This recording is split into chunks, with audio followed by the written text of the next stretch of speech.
Subject बघणार आहोत। सब्जेक्टचं नाव आहे इलेक्ट्रिसिटी अँड मॅग्नेटिझम। ओके, आणि त्यामधील फर्स्ट चॅप्टर आज आपण स्टडी करणार आहोत इलेक्ट्रोस्टॅटिक्स। आता इलेक्ट्रोस्टॅटिक्स मध्ये what is mean by electrostatics? Statics means at rest. Okay, electricity किंवा आपण इलेक्ट्रिक चार्जेस जे आहेत ते चार्जेस ज्यावेळी रेस्ट मध्ये असतात त्यावेळी त्यावर काय फोर्स असणार आहे, त्याची इलेक्ट्रिक इंटेन्सिटी काय असणार आहे, पोटेन्शियल काय असणार आहे, अशा वेगवेगळ्या ज्या फंडामेंटल क्वांटिटीज आहेत त्या क्वांटिटीचा आपण अभ्यास करणार आहोत आणि त्याला आपण काय म्हणूया, इलेक्ट्रोस्टॅटिक्स असं म्हणूया। आता चार्जेस म्हणजे काय तर तुम्ही शिकला असाल की मटेरियल जे आहे ते मटेरियल एका बेसिक पार्ट पासून बनलेलं असतं, त्या पार्टला आपण ऍटम असं म्हणतो आणि ऍटम मध्ये सेंटरला न्यूक्लियस असतो आणि त्या न्यूक्लियसच्या बाजूला इलेक्ट्रॉन्स जे आहेत ते या वेगवेगळ्या ऑर्बिट मध्ये रिव्हॉल्व होत असतात। ओके, आता जो मॅसिव्ह पार्ट आहे न्यूक्लियसचा त्यामध्ये कोण असतं तर प्रोटॉन्स आणि न्यूट्रॉन्स आणि त्याच्या बाजूला इलेक्ट्रॉन्स रिव्हॉल्व होत असतात। हे पूर्ण यामध्ये इलेक्ट्रॉन्स असणार आहेत। ओके, इथे आता हे जे इलेक्ट्रॉन्स आहेत तुम्ही ऐकलं असेल की इलेक्ट्रॉन्स निगेटिव्हली चार्ज असतात आणि प्रोटॉन्स हे पॉझिटिव्हली चार्ज असतात। म्हणजे इलेक्ट्रॉनवर जो चार्ज असतो, चार्ज ऑन इलेक्ट्रॉन हा काय असतो तर निगेटिव्ह असतो आणि प्रोटॉनवरचा जो चार्ज असतो तो पॉझिटिव्ह असतो। ओके, आणि न्यूट्रॉन जे असतात ते न्यूट्रॉनवरचा चार्ज नल म्हणजे इलेक्ट्रिकली न्यूट्रल। ओके, न्यूट्रॉन जो असतो तो पूर्णपणे न्यूट्रल असतो म्हणजे त्यावर कुठलाही चार्ज नसतो। आता चार्ज म्हणजे काय तर जे पार्टिकल्स आहेत त्या पार्टिकल्स मध्ये काहीतरी इंट्रिन्सिक प्रॉपर्टी आहे, त्या इंट्रिन्सिक प्रॉपर्टीमुळे प्रोटॉन्स आणि इलेक्ट्रॉन्स या दोघांमध्ये काय आहे अट्रॅक्शन आहे। म्हणजे अशी एक इंट्रिन्सिक प्रॉपर्टी त्या मटेरियलची किंवा त्या पार्टिकलची ज्यामुळे तो पार्टिकल दुसऱ्या पार्टिकलला अट्रॅक्ट करणार आहे किंवा रिपल करणार आहे। ओके, प्रत्येक पार्टिकलकडे ही प्रॉपर्टी आहे का तर नाही, आपण बघितलं न्यूट्रॉन हा इलेक्ट्रिकली न्यूट्रल आहे। ओके, म्हणजे त्याच्याकडे कुठलाही चार्ज नाहीये, पण प्रोटॉनकडे मात्र तो चार्ज आहे। प्रोटॉन आणि इलेक्ट्रॉनवर अशा प्रॉपर्टी आहेत प्रोटॉन आणि इलेक्ट्रॉनकडे की प्रोटॉन इलेक्ट्रॉनला अट्रॅक्ट करेल, पण प्रोटॉनच्या जवळ जर प्रोटॉन आला तर तो काय करणार आहे त्याला रिपेल करणार आहे। ओके, तर याला म्हणायचं चार्ज। मग हा चार्ज जो आहे तो आपण फिजिक्स मध्ये क्यू म्हणजे कॅपिटल क्यू किंवा स्मॉल क्यू या सिम्बॉलने दाखवतो। कॅपिटल क्यू किंवा स्मॉल क्यू या सिम्बॉलच्या साहाय्याने आपण चार्ज दाखवतो आणि त्याचं जे युनिट आहे ते एसआय युनिट आहे। त्याचा आपण नेहमी जे यूज करणार आहोत ते आहे कुलोम। कुलोम नावाचा जो सायंटिस्ट होता त्या सायंटिस्टच्या नावावरून याला युनिट देण्यात आलेलं आहे कुलोम।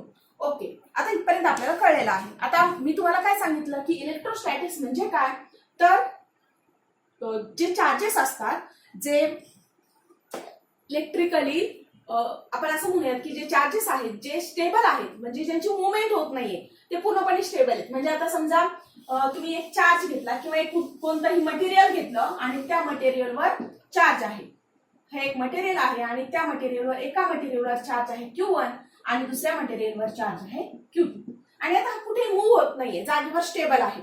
तर अशा वेळी त्या दोघांमध्ये किती फोर्स असणार आहे हे एका लॉच्या साहाय्याने सांगितलं। कोणत्या सायंटिस्टने सांगितलं तर कुलोम नावाच्या सायंटिस्टने सांगितलं।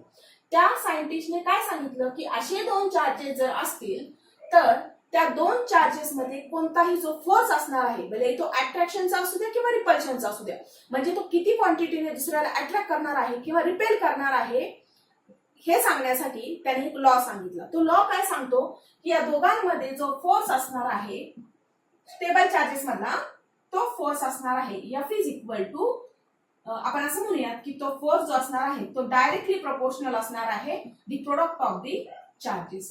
म्हणजे या दोघांचं जे मल्टिप्लिकेशन असणार आहे चार्जचं, त्या चार्जचं मल्टिप्लिकेशन जेवढं जास्त तेवढा फोर्स दोघांमध्ये जास्त आणि त्या चार्जचं मल्टिप्लिकेशन जेवढं कमी तेवढा फोर्स त्या दोघांमधला कमी। बघा मी इथे कुठेही साइनचा वापर केलेला नाहीये कारण आपण फक्त फोर्सचं मॅग्निट्यूड बघत आहोत, म्हणून हा जो फॉर्म आहे कुलोम्स लॉचा त्याला स्केलर फॉर्म असंही म्हटलं जातं। कुलोम्स लॉ याचं स्टेटमेंट आपल्याला बघायचं आहे, पण सुरुवातीला आपण जो फॉर्म बघणार आहोत तो पूर्णपणे स्केलर फॉर्म बघणार आहोत। स्केलर फॉर्म आणि वेक्टर फॉर्म तुम्हाला माहिती आहे, स्केलर क्वांटिटी आणि वेक्टर क्वांटिटी।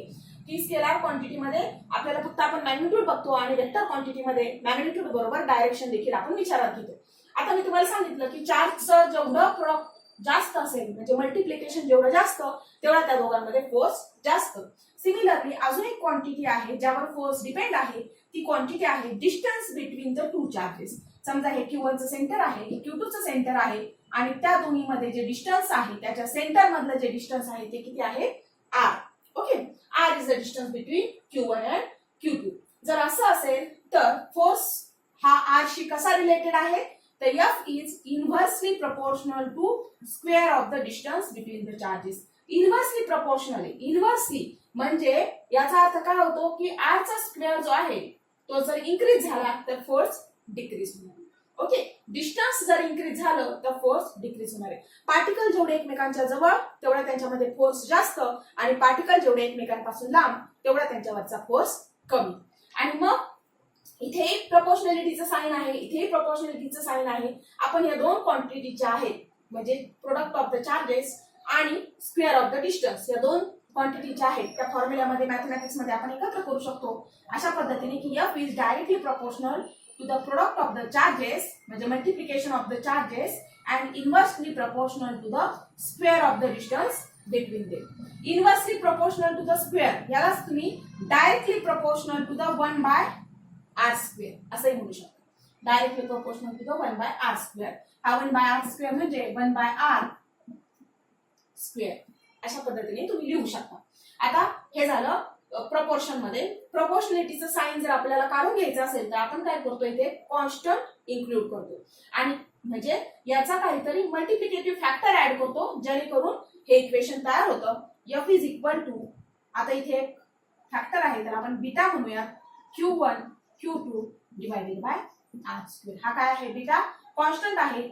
जर प्रपोर्शनॅलिटी साइन तुम्ही प्रपोर्शनॅलिटी साइनच्या ऐवजी जर इक्वल टूचं साइन दिलं तर इथे कॉन्स्टंट येणार आहे. या कॉन्स्टंटची जी व्हॅल्यू आहे ती किती आहे, 1/4 pi epsilon naught Q1 Q2 upon R square. हे बघा, this is the mathematical statement of Coulomb's law. Mathematical statement of Coulomb's law म्हणजेच काय, the force between the two charges is directly proportional to the product of the charges and it is inversely proportional to the square of the distance between them. Okay, directly तुम्ही फॉर्म्युलावरून जे आहे ते statement तयार करू शकता. आता हे जे आहे फॉर्म्युला, या फॉर्म्युलावरून तुम्हाला एक्झाम मध्ये क्वेश्चन्स विचारले जाऊ शकतात. क्वेश्चन्स कशा प्रकारचे असतील बघा. Objective type questions. F is directly proportional to, कुणाशी डायरेक्टली प्रपोर्शनल आहे. ऑप्शन्स असू शकतात product of the charges Q1 into Q2 किंवा सेकंड ऑप्शन असू शकतो Q1 डिवायडेड बाय Q2 किंवा थर्ड ऑप्शन असू शकतो Q2 डिवायडेड बाय Q1 किंवा फोर्थ ऑप्शन असू शकतो none, it does not depend on Q1 Q2. असे ऑप्शन्स विचारले जाऊ शकतात. म्हणजे यावरही एक ऑब्जेक्टिव्ह टाइप क्वेश्चन विचारला जाऊ शकतो, यावरही ऑब्जेक्टिव्ह टाइप क्वेश्चन विचारला जाऊ शकतो. आणि हा जो फॉर्म्युला आहे त्या फॉर्म्युलामध्ये कदाचित असंही दिलं जाऊ शकतो की दोन चार्जेसच्या व्हॅल्यू ज्या आहेत त्या दिलेल्या असतील, त्याच्यामधलं डिस्टन्स दिलेलं असेल आणि F ची व्हॅल्यू काढायला सांगितली असेल. पण त्यासाठी आपल्याला काय माहित पाहिजे, या कॉन्स्टंटची किंमत माहित पाहिजे. मग आपण काय करूयात, त्या कॉन्स्टंटची व्हॅल्यू किती आहे हे फाइंड आउट करण्याचा प्रयत्न करूया. बघूयात काय ती व्हॅल्यू. आपण बघितलं आता की इथली जी कॉन्स्टंट टर्म आहे ती कॉन्स्टंट टर्म काय आहे, constant is equal to 1/4 pi epsilon not. Okay, आता यातला जो एप्सिलॉन नॉट आहे त्याला आपण म्हणतो permittivity of the free space. Epsilon naught म्हणजे permittivity of the free space. Free space किंवा व्हॅक्यूम, ज्या ठिकाणी एअर किंवा काहीच नाही त्याला आपण निर्वात पोकळी म्हणतो, कुठलाही मीडियम नाही, एअर प्रेझेंट नाही, तर त्या ठिकाणी ज्या ठिकाणी सर्व काही हे अब्सेंट आहे अशा ठिकाणी जर आपण या एप्सिलॉन नॉटची किंमत घेतली तर ती किंमत असते where epsilon naught is equal to 8.85 into 10 raised to minus 12. 8.85 into 10 raised to minus 12. आता युनिट काय येणार आहे, तर इथं जर बघितलं तुम्ही epsilon naught चं युनिट तुम्हाला जर काढायचं असेल तर 4 चं युनिट आपल्याला माहिती आहे की न्यूटन असतं. 4 हा इथे F चं युनिट झालं न्यूटन. 4 चं जे युनिट आहे ते युनिटलेस क्वांटिटी, कारण 4 कॉन्स्टंट आहे, पाय कॉन्स्टंट आहे. इथे epsilon naught चं आपल्याला युनिट काढायचंय, किती असणार आहे ते. आता मी इथे 1/epsilon naught चं युनिट आपल्याला घ्यायचंय विचारात, म्हणून हे युनिट इथे लिहिते. आणि इथे आहे Q1 Q2 म्हणजे कुलॉम स्क्वेअर आणि इथे आहे R स्क्वेअर म्हणजे मीटर स्क्वेअर.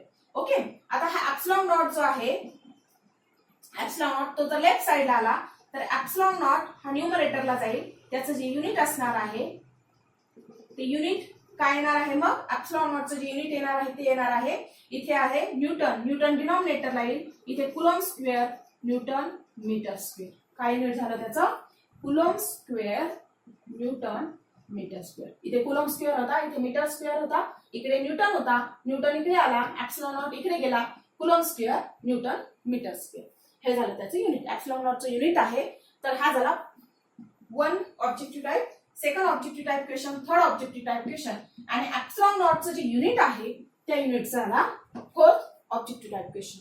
व्हॅल्यू कोणी विचारत नाही कारण ती व्हॅल्यू दिलेली असते, पण त्याचं युनिट मात्र विचारलं जाऊ शकतो कारण ते आपण या कुलॉम्स लॉ वरून फाइंड आउट करू शकतो. ओके ठीक आहे, इथपर्यंत तुम्हाला समजलं असेल. आता आपण कॉन्स्टंटची व्हॅल्यू काढूया.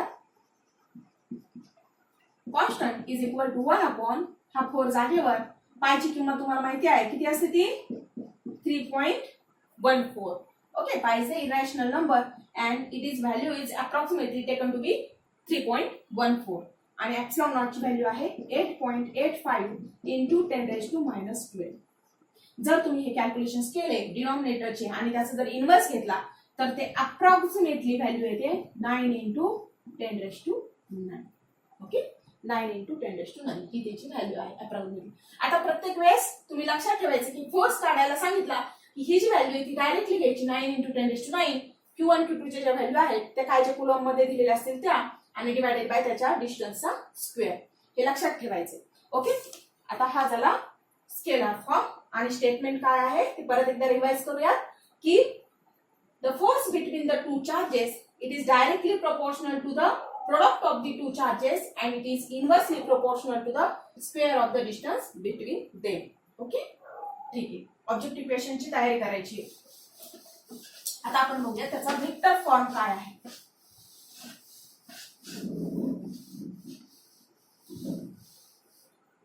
हा झाला स्केलर फॉर्म आणि सेकंड व्हेक्टर फॉर्म.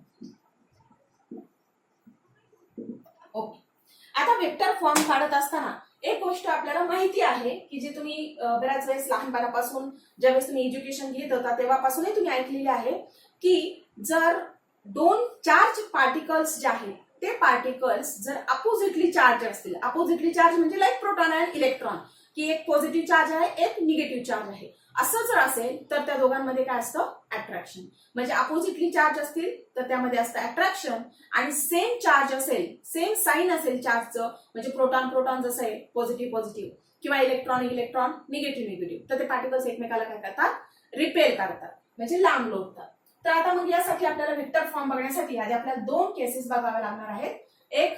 दोन केसेस काय आहेत. एक पहिली केस आहे की आपल्याला बघा कुलॉम्स लॉचा जो आहे तो आपण फक्त स्केलर फॉर्म काढला, व्हेक्टर फॉर्मचं जे स्टेटमेंट आहे ते आपल्याला त्याच्यामध्ये अजून जोडायचं आहे. आता पहिला जो आहे तो आहे फॉर लाईक चार्जेस घेऊयात आपण for like charges. Okay, vector form for like charges. मग लाईक चार्जेस साठी व्हेक्टर फॉर्म काय आहे तर आता बघा लाईक चार्जेस म्हणजे मी तुम्हाला काय सांगितलं आता की ज्यावर सेम चार्ज असणार आहे. समजा आपण म्हणूयात की हा एक पार्टिकल आहे आणि त्यावर प्लस क्यू चार्ज आहे आणि दुसरा एक पार्टिकल आहे त्यावर पण काय आहे प्लस क्यू चार्ज आहे. याला आपण Q1 म्हणू शकतो, याला Q2 म्हणू शकतो किंवा सेम चार्ज असतील तर प्लस क्यू म्हणू शकतो. आता बघा की फॉर लाईक चार्जेस Q1 काय करणार आहे Q2 ला दूर लोटणार आहे म्हणजे लांब लोटायचा प्रयत्न करणार. ओके, आता बघा हा चार्ज पार्टिकल आहे दोन्ही स्टेबल आहेत पण जर Q2 आपण स्लोली याकडे मूव्ह करायचा प्रयत्न केला तर तो काय करेल त्याला दूर लोटायचा प्रयत्न करेल. मुवमेंट करायची नाहीये पण जरी तो तिथे स्टेबल जरी असला तरी हा काय करणार आहे जसं मॅग्नेट एकमेकाला लांब लोटतात त्याच पद्धतीने चार्ज पार्टिकल्स काय करतील एकमेकाला लांब लोटायचा प्रयत्न करतील. मग आता आपल्याला फोर्स कसा काढायचा आहे बघा. Q1 ने Q2 वर अप्लाय केलेला फोर्स म्हणजे force applied on Q2 due to Q1. Q1 ने Q2 वर अप्लाय केलेला फोर्स काय असणार आहे force on charge Q2 due to Q1. कुठे वेक्टर क्वांटिटी फोर्स कोणत्या डायरेक्शनला बघा हा प्लस एक्स डायरेक्शन. ओके, दूर लोटणारे फोर्स अप्लाइड ऑन 2 नंबरच्या चार्जवर पुन्हामुळे Q1 मुळे अप्लाय झालेला चार्ज काय असणार आहे त्याला दूर लोटायचा प्रयत्न करणारे याच्यापासून दूर लोटणारे म्हणजे पॉझिटिव्ह साईडला लोटणारे. आता डिस्टन्स काय आहे त्याच्यामधलं आपण बघितलं की डिस्टन्सला आपण काय म्हटलं होतं R म्हटलं होतं. पण आता बघा R काय आहे ते आपल्याला आर जो व्हेक्टर आहे त्याची डायरेक्शन नोट डाऊन करायची आहे. आर ची डायरेक्शन काय असणार आहे, हा काय करतो याला दूर लोटतोय. कुठून दूर लोटतोय, 1 पासून 2 कडे. म्हणजे आर जो आहे त्याची स्टार्टिंग कोण आहे 1 आणि एंड पॉइंट कोण आहे 2 कडे चाललेला आहे तो. म्हणजे ओरिजिन आहे 1. आपण वेक्टर ज्यावेळेस ड्रॉ करतो ग्राफ मध्ये तेव्हा तुम्हाला आठवत असेल की इथे ओरिजिन असते आणि आपण जी वेक्टरची स्टार्टिंग आहे ती इथून स्टार्ट करतो आणि या पॉइंटला एंड करतो. किंवा जर ओरिजिन इथं असेल तर इथून हा त्याचा स्टार्टिंग पॉइंट असतो आणि हा त्याचा एंड पॉइंट असतो. मग स्टार्टिंग पॉइंट काय आहे Q1, त्याचा जो ह्या पॉइंट पासून किंवा इथला मधला कोणताही पॉइंट असेल त्या पॉइंट कडून त्याला त्या डायरेक्शनला लोटायचा प्रयत्न करणार आहे. ऑब्विसली दोन्हीची डायरेक्शन काय आहे +x. दोन्हीची डायरेक्शन सेम आहे. पण याला आपण काय म्हणतोय फोर्स ऑन 2 ड्यू टू 1 आणि इथे डिस्टन्स जे आहे म्हणजे रेडियस वेक्टर जो आहे किंवा डिस्टन्स वेक्टर जो आहे तो वेक्टर काय आहे 1 2 म्हणजे 1 पासून 2 कडे जाणार.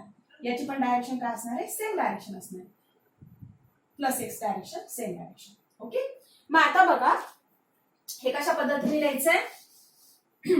याच्यावरचा फोर्स पहिला काय येणार आहे तो force on second particle due to first charge particle vector form is equal to आपला जो कॉन्स्टंट आहे नेहमीचा तो 1/4πε0 आणि प्रोडक्ट काय असणार आहे दोन्हीचा Q1 Q2 घेताना मॅग्निट्यूडच घ्यायचं आपल्याला डिवायडेड बाय मॅग्निट्यूड किती आहे स्क्वेअर ऑफ द डिस्टन्स किती आहे r².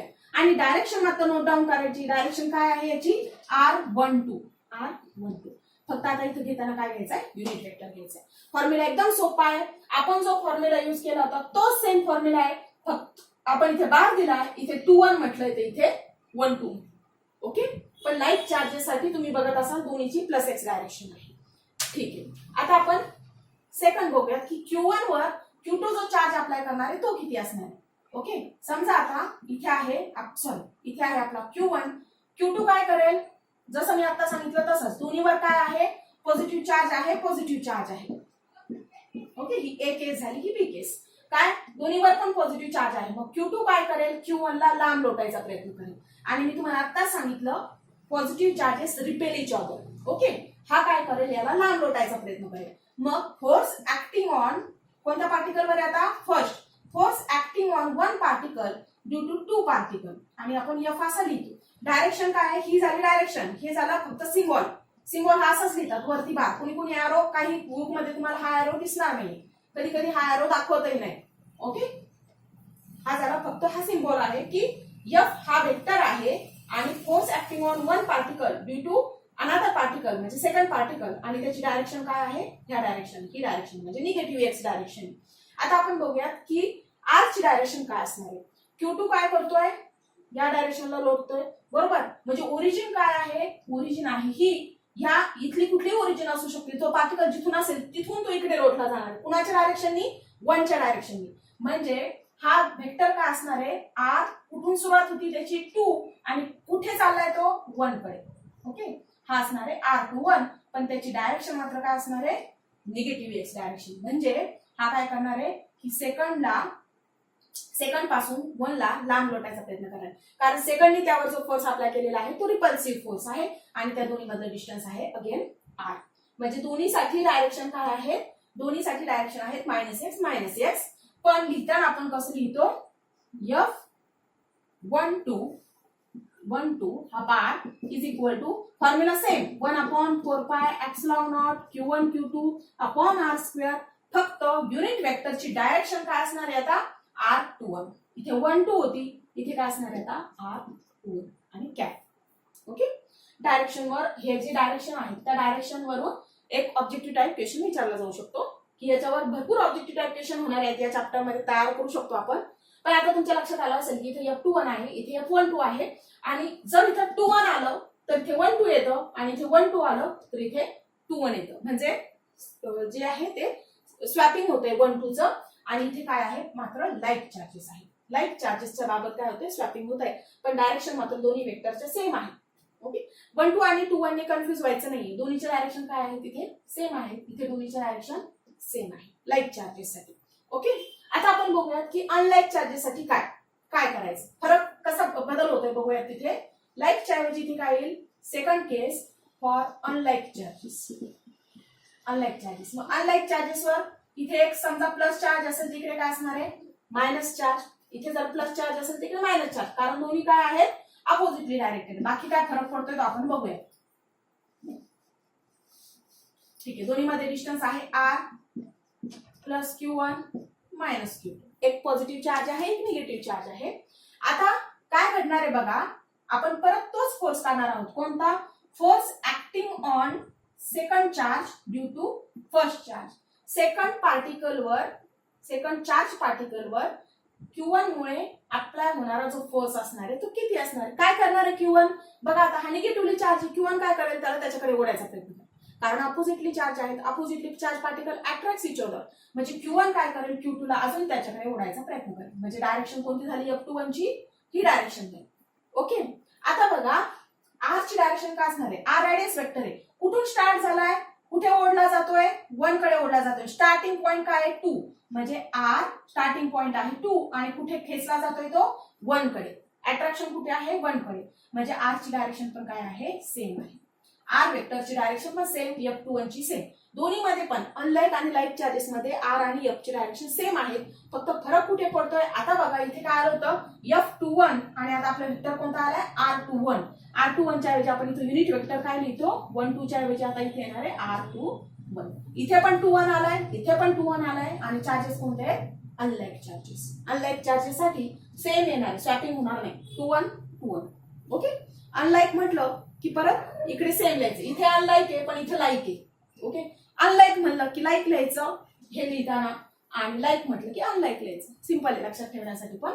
ठीक आहे, आता सेम इथे की आता बघा Q2 जो आहे तो यावर फोर्स अप्लाय करणार आहे आणि Q2 जो Q1 वर फोर्स अप्लाय करणार आहे तो काय करणार आहे Q2 याला त्याच्याकडे ओढायचा प्रयत्न करणार आहे. जसा Q1 ने यावर फोर्स अप्लाय करताना याला याच्याकडे ओढलं, तसाच Q2 पण काय करेल Q1 ला त्याच्याकडे अट्रॅक्ट करायचा प्रयत्न करेल. हा फोर्स किती असणार आहे, force acting on first particle due to second particle. Direction काय आहे तिकडे ओढला जातोय आणि r ची डायरेक्शन काय आहे, r काय होणार आहे स्टार्टिंग पॉइंट कुठून असणार आहे तर Q1 ला ओढतोय. कुठून 1 पासून 2 कडे ओढतो. ओके, 1 पासून 2 कडे ओढतो, म्हणजे R12 ची डायरेक्शन पण हीच आहे आणि F12 ची पण हीच आहे. इथे फक्त फरक काय येतो, इथे 1 2 आहे, इथे 2 1 च्या ऐवजी काय येणार आहे 1 2 येणार आहे. लक्षात घ्या युनिट वेक्टर आपण इथे दाखवलेला आहे. युनिट वेक्टरचं मॅग्निट्यूड जे आहे ते युनिट म्हणजे 1च असतं, म्हणजे हा फक्त काय दाखवतो इथे डायरेक्शन दाखवतो. 1 ने मल्टिप्लाय केल्यामुळे या क्वांटिटीला कुठलाही फरक पडणार नाहीये. त्याचं जे मॅग्निट्यूड असणार आहे ते सेमच असणार आहे दोन्हीकडे, फक्त डायरेक्शन जी आहे ती वेगवेगळी असणार आहे. आणि मग आपल्या मगाशीचं जे स्टेटमेंट होतं ते स्टेटमेंट मध्ये थोडासा फक्त एक पॉइंट आपण ऍड करणार आहोत की कुलॉम्स लॉ मध्ये फोर्स कुलॉम्स लॉ काय सांगतो, force between the two charges it is directly proportional to the, एक मिनिट आधी कॉन्स्टंट ऍड करूया, it is directly proportional to the product of the two charges and it is inversely proportional to the square of the distance between them. इथपर्यंत झालं हे magnitude. And it is directed along the direction of the line joining the two charges. कुठे direct होतोय, हा आहे R vector. कुठे direct होतोय, it is directed along the line joining the two charges. इकडे तिकडे खेचला जातोय का, Q2 तिकडे चाललाय का कुठेतरी, Q1 इकडे चाललाय का, असं कुठे जातोय का, हा नाही. हे इकडे तिकडे कुठेही जात नाही. ते कुठे ओढले जातात, ती जी लाईन जॉईन करते त्या लाईन मध्ये दोरी जशी आपण दोरी खेचतो त्या पद्धतीने ती जी लाईन जोडली जाणार आहे त्याच पद्धतीने ओढला जाणार आहे किंवा त्याच डायरेक्शनने लांब जोडला जाणार लोटला जाणार आहे. ओके, म्हणजे ही लाईन जी असणार आहे ती लाईन खूप महत्वाची आहे ओढण्यासाठी, ढकलण्यासाठी किंवा अट्रॅक्शनसाठी आणि रिपल्शनसाठी. त्याच लाईनवर ते मूव्ह होतील, इतर कुठल्याही लाईन मध्ये ते शिफ्ट होणार नाही. हा झाला अनलाईक चार्जेस साठीचे फोर्स आणि डिस्टन्स जे आहे दोन्ही मधलं, म्हणजे आपण त्याला वेक्टर म्हणतो R21 आणि R12 अशा प्रकारे करून सिम्बॉलिक जे आहे किंवा वेक्टर फॉर्म मधला कुलॉम्स लॉ जो आहे मी तुम्हाला सांगितलेला आहे. फक्त ह्या गोष्टी ज्या आहेत त्याची रिव्हिजन करा परत परत, काहीच अवघड नाहीये, सोपं आहे सगळं सगळं. फक्त काय आहे की एक आहे कुलॉम्स लॉ की ज्यामध्ये आपण बघितलं की डायरेक्टली मॅग्निट्यूड सांगितलेला आहे पहिल्या फॉर्म मध्ये आणि सेकंड फॉर्म मध्ये फक्त त्यांची डायरेक्शन काय आहे तेवढा पार्ट फक्त ऍड केलेला आहे. आणि मी तुम्हाला सांगितलं की मॅग्निट्यूड काही सेम असणार आहे दोन्हीमध्ये, पण इथे आपण कुठलेही प्लस प्लस मायनस मायनस असे कुठलेही साईन अप्लाय करणार नाहीये. ओके, हा डायरेक्टली काय आहे फोर्स आहे दोन चार्ज मधला, पण इथे मात्र R21 किंवा 2 मुळे मायनस किंवा प्लस साईन येऊ शकतो. ओके, मायनस किंवा प्लस साईन येऊ शकतो. ठीक आहे, आपण या ठिकाणी स्टॉप करतोय. नेक्स्ट पार्ट आपण पुढे कंटिन्यू करूयात नेक्स्ट लेक्चर.